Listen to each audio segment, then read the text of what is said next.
Hello, I'm Ian McIntosh and welcome to the Football Manager Files. I'm delighted to be joined today by a man who served clubs like Southend, Charlton and Derby County with distinction. He's played for England, he's been the manager of Charlton Athletic and he's currently the manager of Huddersfield Town. It's Chris Powell. Now, you've played football up and down the country, from the bottom of football to the very top. Are there any people that you played with who sort of stand out as future managers? Is there a certain kind of character that's going to be a football manager? Well, you can never call, because I think players put 100% into their playing careers and they know that's sort of the best days. Just turning up, training, getting fit, travelling, winning, losing, the camaraderie, the sort of the connection with the fans at their particular club. But you know it's going to end. And the big thing is, what do you do next? Now, most people want to stay in the game, so it's coaching and managing. And there's plenty of players that I know are managing now, I may not mention their names, who at the time said, it's not for me, I'm not going to do it. All of a sudden you see that they're coaching and managers and doing well. I mean, I'm sure a lot of people would have said about myself, you know, I was PFA chairman, like you said, I played at all the levels. But I knew deep down that I wanted to coach, at least, because coaching and managing is different.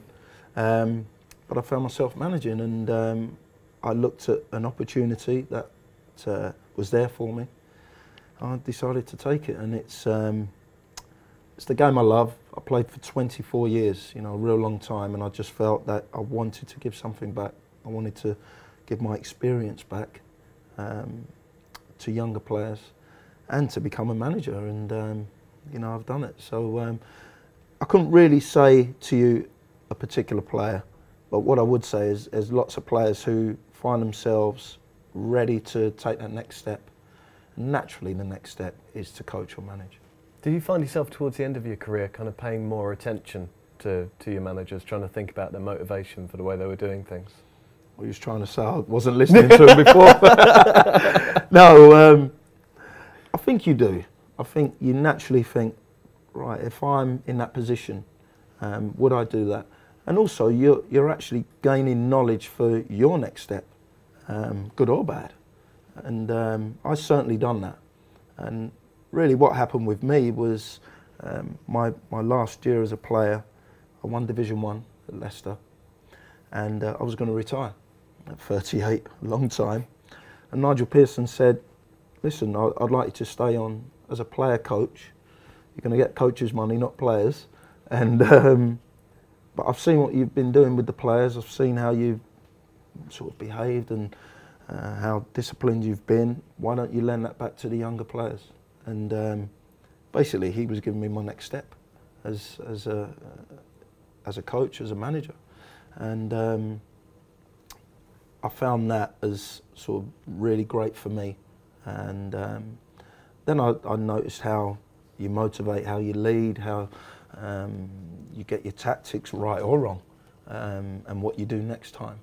And no, I just felt that for sure towards the end of my career, it was something I was definitely looking at. But did it ever trouble you that you're moving into an industry that's so precarious that external factors can cause you, enormous problems, and your reputation can change just like that? Yes, it can. But I think if you go in with your eyes wide open, you know exactly what can happen. You don't want it to, but it's the nature of the business. And what you've got to do is make it almost act as a spur for you. You want to gain your knowledge, you want to be the best that you can be, you want to learn as much as you can, you prepare,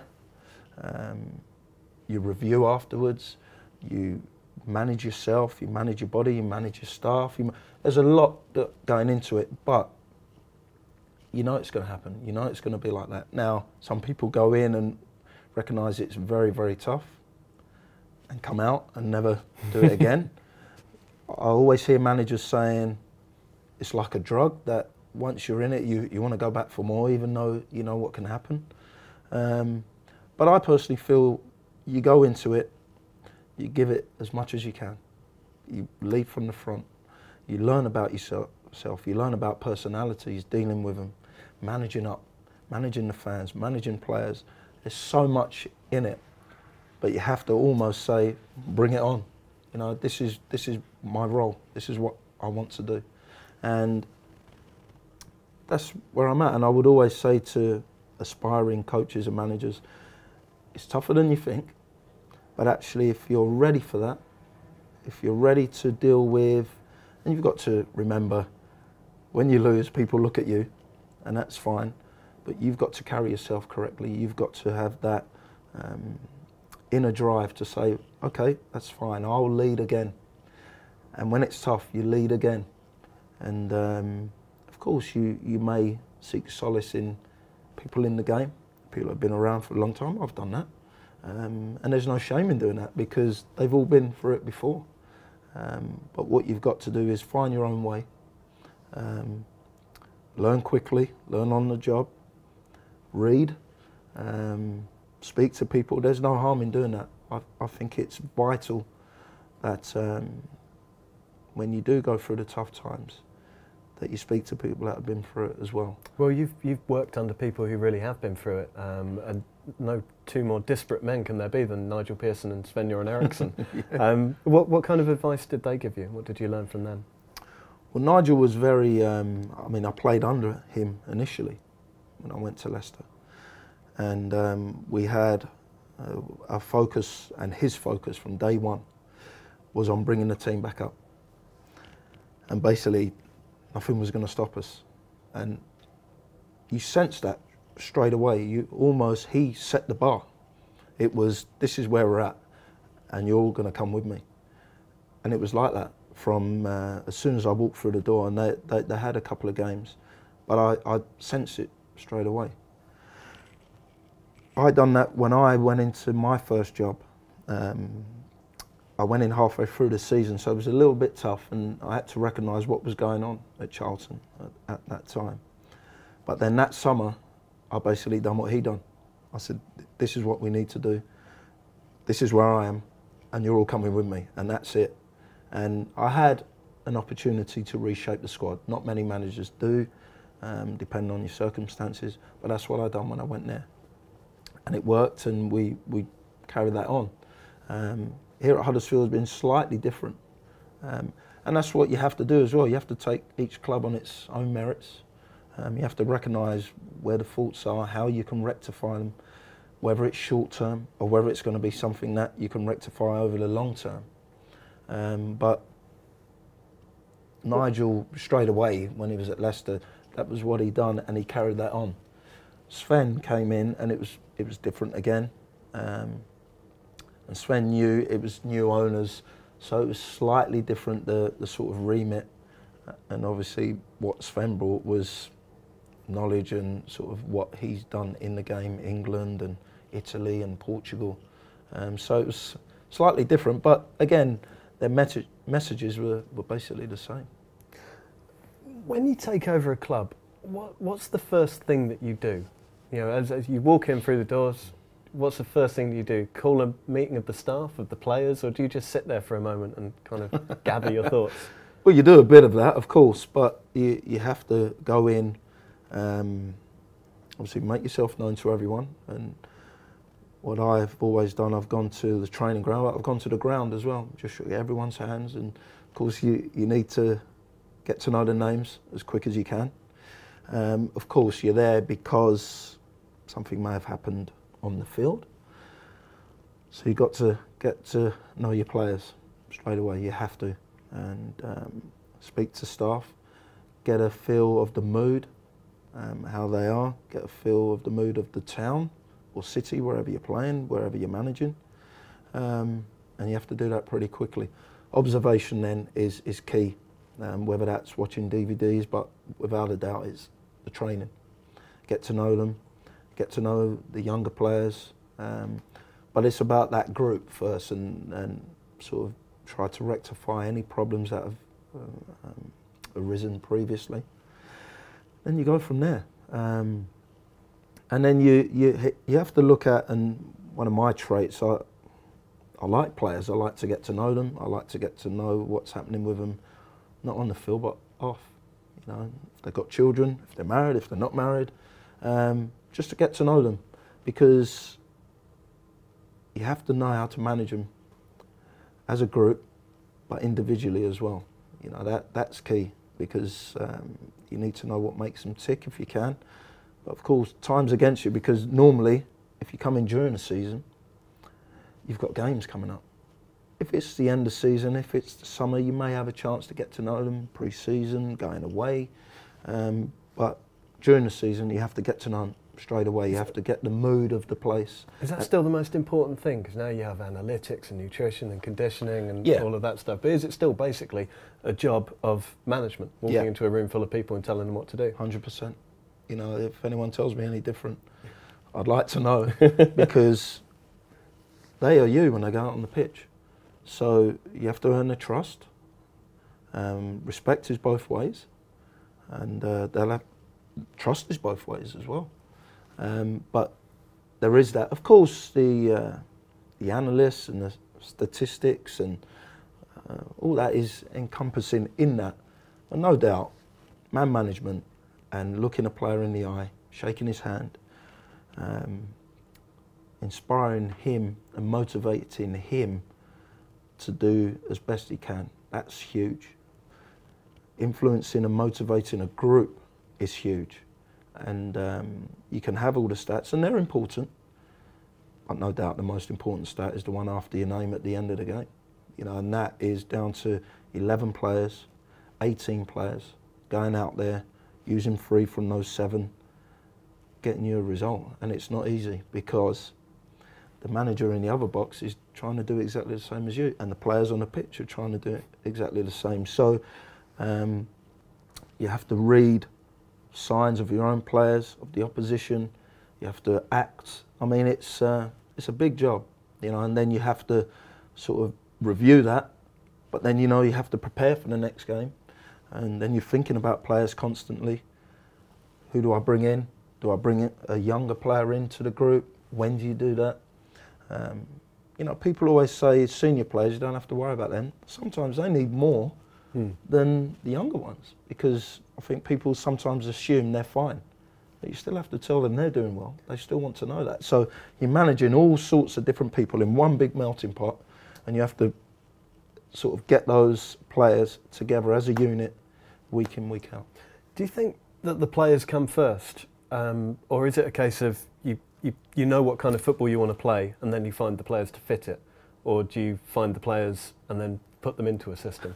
Sort of chicken and egg. Well, it kind of depends, I think, at what level you're managing as well. I think sometimes the top league, they can have a way of playing, and they can just bring in who they want. Now, sometimes you have to come in and look at the group and think what system is best for them. Because depending on the level, you know, Premier League players and real sort of top draw international players, they can adapt. Now, you want your players at a lower level to adapt, but sometimes they're there for a reason. So to get the best out of them, put them in a position and put them in a system that makes them flourish. And if that works for the majority, then that's good for you. Sometimes you have to adapt to who you're playing, because they may have better resources, which is fine. A lot of managers, you know, I'm no different. I've adapted sort of the way we play tactically, because if we maybe stay with the way we like, it may not get us the result we want. So you have to look at that, and my staff are huge in that. And I'm talking about players here, but staff are massive for you, because sometimes they see things that you can't see. You can't see everything, but they're there to help you along the way. And that's important with sort of getting to know players, getting to know their traits and what gets the best out of them. Of course, there's only so much you can do once they go over the white line. That's it. What do you do with a player who you may have given a specific role to, and he's just failed to follow your instructions? Happens all the time. Well, I mean, you say to them, whether you say it to them in front of the others, or whether you think it's right to maybe pull him on his own. But of course, if he keeps doing that, he won't get in the team. So, but you've got to motivate them to do that.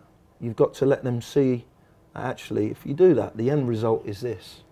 And you do it in training. You show them visually. I mean, they're all different learners as well. That's another thing. Some, You have to physically show them. Others just show them on a DVD. You coach, you tell them. So they all learn differently. But if you say to them, look, this is the end result, and it's going to be good for you, and it's going to be good for the team, most of them will do their best and their utmost to do that. And it's about trying to motivate them and put them in a position that they can actually see, right, I can understand what the manager's talking about, or assistant manager or first team coach. I can see what they're trying to do. And you want them to flourish, because ultimately you get the result. The end result is trying to influence your team and get them up and to win. But also you want the player to flourish. And I've always said, unless you're at the sort of the real top teams, eventually a good player at your club's going to move on.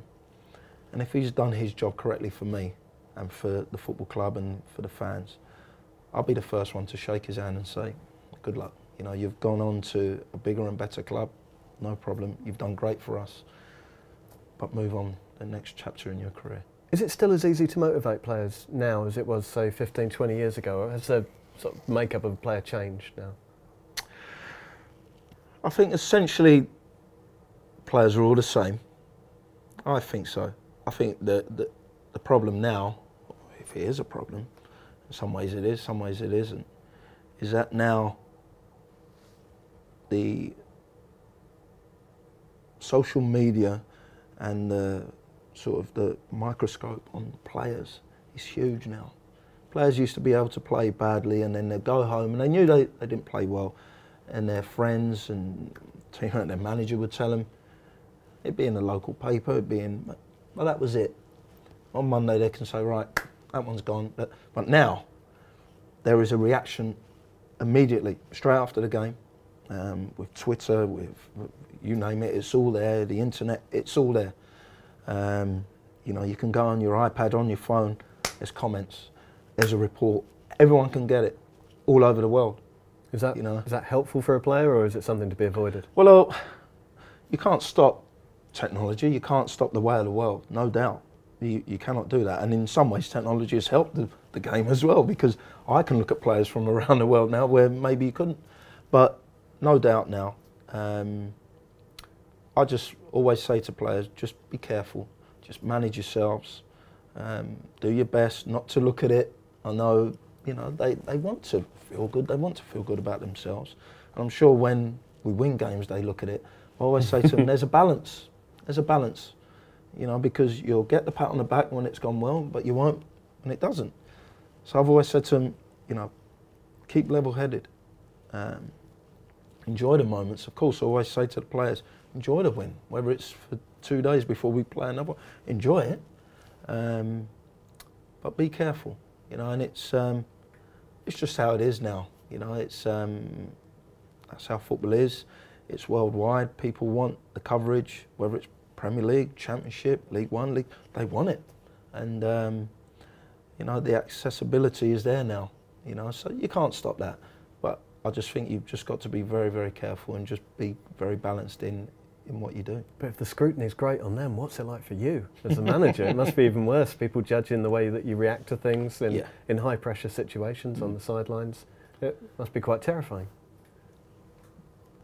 You have to manage yourself as well as managing your football club and players. You have to manage yourself. Yeah, I mean, you sort of everything you do is scrutinised, and when it comes off, it's a good decision. And I know I could do exactly the same the next week. It doesn't come off, it's a bad decision. Rough with the smooth, you know it's there. You know it's there. But actually, I don't mind that. You know, and I would say to you, the other 91 managers are the same. We know that it can go for you one Saturday, and then a few days later, midweek, it doesn't go for you. But what you've got to do is recognise that that's how football is. You know that it can go really well for you, and don't go overboard. Just sort of carry on the same, and then when sort of the pressure's on, carry yourself the same. Back the players, because they'll feel it. You know, they always feel it. They feel like they've let themselves down and let the fans down. But we know we're there for a reason. We're going to do our best to go out there and sort of impose ourselves on any game. And I've always said that if the fans can see that you're doing that, it's when you're not that you can have a problem. But myself, it's all about being a leader, leading from the front, doing and being consistent with your message, being consistent with your players, showing them that you know, you hurt with them in the dressing room, at the training ground, wherever we are, but also sort of saying to them, I'm with you. You know, I think a good leader, Sir Alex, you know, has been successful, but he's always not been afraid to make big decisions.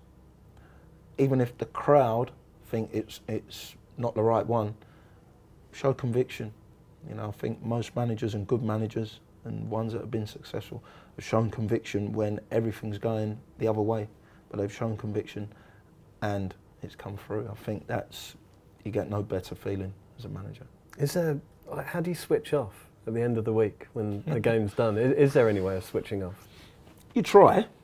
You know, I do try. I do go to cinema. I do read. I do go and shop. I do things different. Walk my dog. You know, that's my thinking time. You need thinking time. I think every manager would tell you, you know, it's 24/7. It is, but there's always a period that you can have to yourself, whether it's in the car, whether it's walking the dog, whether it's just going out and doing something different, going to a restaurant, your wife or girlfriend or your partner, whatever you want to do. And that's vital. I think it should be encouraged. Of course, you put your all into your job. You turn up early, you prepare the day, you see people. Sometimes I go and see other staff. But then when the players are all gone and you've done all your preparation, then you need time. You know, I've always said, I don't know if it's going to ever happen, I doubt it, but in between my two jobs, Charlton and Huddersfield, I had 6 months out and I actually felt so refreshed. I think all managers should have like 2 months off before they go in again, just to really recharge, just to kind of find themselves again and introduce themselves to their families. You know, so I think that's huge. You know, I don't know whether it will happen, but I felt a different person and actually prepared myself for my next challenge, and I was ready for it. It must be incredibly stressful on a personal level. You know, do you find yourself sort of lying awake, staring at the ceiling, thinking, "No, I don't do that. Going to drop the left back." No, I make sure that I read. I make sure that I watch films and sort of just switch off. You do, I must admit, and every manager will tell you, you wake up and as the day's going on, you actually think about, right, training and what we're doing today, and you know you plan ahead, but then it's normally the build up to the game's the one. Have I got the right team? Yeah, I feel clear, I feel good. And that's, but there's other times you think, how are they going to do today? So you do think about it, but as long as you get that sort of work-life balance, it's key. It really is key. But you've got to put your all into your job, you know, because people want to manage, they want to coach, and I want to be a success. And sometimes it's a long road. You know, it's a bit longer than what you envisage. You know, I had success at my first job very early on, and I recognised not too many managers win anything. You know, and I've already got that on my CV, which I treasure. That might not happen again. You know, so you've got to, whenever you're managing, aspire to that, and do your best to put your all into your job. And maybe one day, you know, you'll be successful and manage at the highest level. I think that's what we all want. Chris, thank you so much for joining us. It's been an absolute pleasure. If you enjoyed that, check out the address at the bottom of the screen right now for more Football Manager files. And thank you so much for watching. Can you help me with my set pieces? Don't worry. That's just an added bit at the end. I should have warned you about that at the beginning.